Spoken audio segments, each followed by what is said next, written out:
Today's is on writing and solving inverse variation equations. You can see here, this is what they're normally going to do. You're going to get an x and a y and an x and a y, but one of them is going to be missing. In this case, the second y is missing.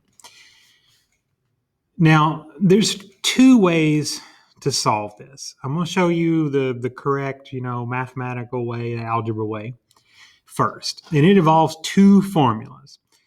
We have x times y equals k, and then we have y equals k divided by x. Now, I don't actually like this way.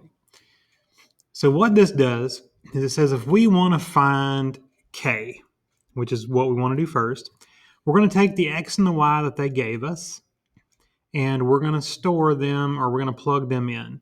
So I'm going to do 8 times 4 equals k, and 8 times 4 is 32. Okay, so now I know that k is 32. So what I can do is go down here to this second equation now, and I'm going to plug in my y and my n that were missing, or from my other equation over here that has the missing one. So my y is missing. I'm going to plug in the n for that. My k I just found up here. That's 32. And then I'm going to put up, not x, darn it. I'm going to put 2. All right, and so n equals 32 over 2, and that makes 16. All right, so then I will come over here and put 16. Excuse me. Now this works. I just don't like this. What I do is I look at the two that we have the same. All right, we've got, or two that we have numbers for, that'd be the x's. And I ask myself, all right, how did I get from 8 to 2? And the answer is going to be either we multiplied by something or we divided by something. So to get from 8 to 2, we would have to divide by 4. 8 divided by 4 is 2. And then do the opposite. So since we divided by 4, I'm going to multiply by 4. And 4 times 4 makes 16, which is the same answer I got right over here. Now, either way is valid. Like I said, to me, the second way is just faster. It does require you to be able to do a little bit of math. Now, this is written differently, but it's the same thing. You can see we have an x and an x. I'm going to compare my x's. This went from 9 to 3, which means we had to divide by 3. So I'm going to do the opposite and multiply the x's by 3. So the y's. So my y is 4. So we do 4 times 3, and that makes 12. So my y is going to be 12. To me, that's just so much quicker and so much easier. Let's skip forward.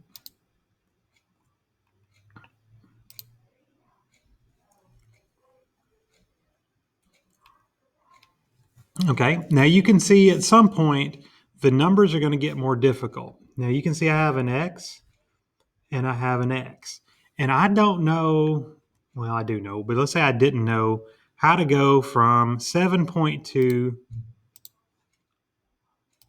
or negative 7.2 to 1.8. Then I'm going to divide them since it got smaller, right? It went from a big number to a small number. So I'm going to do negative 7.2, and I'm going to divide it by 1.8. All right, that gives me negative 4. So that means we divided 7.2, or negative 7.2. We're going to divide it by negative 4 to get the 1.8. Well, so if I divide it by negative 4, I want to do the opposite. Then I'm going to multiply 1, which was my y, times negative 4, which gives me an answer of negative 4. Okay, I hope that makes sense. We're just doing the opposite. And if the numbers are too hard for you to tell, if the numbers get bigger, well, so I would always divide, right? I would divide the biggest number first. So this one goes from 12.4, so biggest number first, divided by negative 3.1. All right, that gives me, hey, negative 4 again. But what I'm looking at is if we went from this one to this one, then we got smaller, then we must have divided by negative 4. If I got bigger, then we must have multiplied by negative 4, and we always do the opposite. So in this one, I would multiply by negative 4 times negative 4.